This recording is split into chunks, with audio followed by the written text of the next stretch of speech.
ஒருபுறம் இந்தியாவில் முதலீடு செய்து கொண்டும் மறுபுறம் எல்லைக்குள் அத்துமீறும் நடவடிக்கையில் ஈடுபடும் சீனாவை எப்படி எதிர்கொள்வது என்பது குறித்து சீன அரசியல் ஆய்வாளர் சடகோபன் மற்றும் அரசியல் விமர்சகர் ரவீந்திரன் துரைசாமி ஆகியோர் கூறும் கருத்துக்களை இன்றைய ஆளுக்கு ஒரு நிமிடம் பகுதியில் காண்போம்.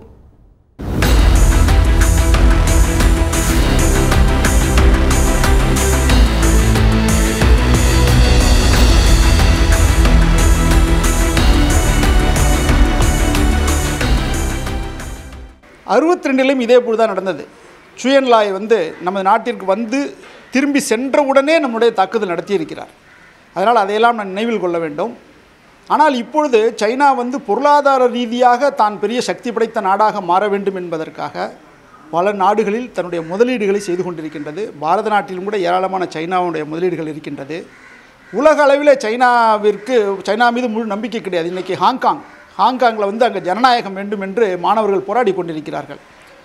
அதனால் உலகம் முழுவதும் ஷாங்காயில் முதலீடு செய்திருப்பவர்கள் சைனா ஒரு ஆக்கிரமிப்பு மனப்பயன் பாரதத்தின் மீது தாக்குதல் நடத்தினால் சைனாவிற்கு ஒரு பெரிய இழப்பு அதனால் ஏற்படும். சைனாவை பின்னோக்கி செல்ல வேண்டியிருக்கும். அதனால் சைனா இன்றைக்கு நம்மளை மிரட்டி பார்க்கிறது.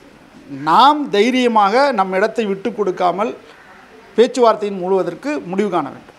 பாரத இராணுவம் சைனாவை எதிர்கொள்ளக்கூடிய சக்தி மிகுந்து இன்றைக்கு இருக்கின்றது. தைரியமான முடிவு எடுக்கக்கூடிய ஒரு அரசும் இருக்கின்றது.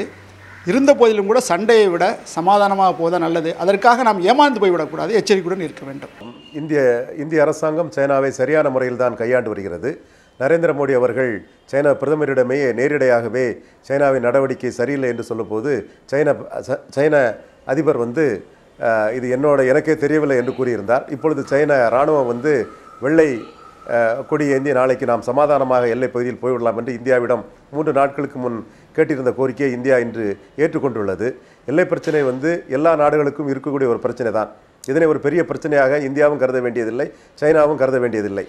இந்தியா டேக்கன் ஃபார் கிராண்டட் அல்ல. யாரும் இந்தியாவை எளிதாக இடை போட்டு விடக்கூடாது என்ற அடிப்படையில் செயல்பட வேண்டும். இப்பொழுது ஐநா சபையில் பாதுகாப்பு குழு உறுப்பினராக இந்தியாவுக்கு கிடைக்கும் என்றால் அதற்கு சைனா நமக்கு எதிராகத்தான் இருக்கும். இன்னொரு நாடு ஆதரவாக இருக்கும் என்றால் அந்த நாட்டிடம் நாம் மிகுந்த நட்பை பாராட்டுவதில் தவறில்லை. அதேபோல் பொருளாதார வளர்ச்சியில் 2 நாடுகளுமே வெற்றி பெற வேண்டும் என்ற எண்ணத்தில் சைனா இருக்கிறது. பொருளாதார ரீதியான நட்புறவுடன் சைனாவை நாம் அணுகுவதே நமக்கு இந்தியாவுக்கும் நல்லது, சைனாவுக்கும் நல்லது.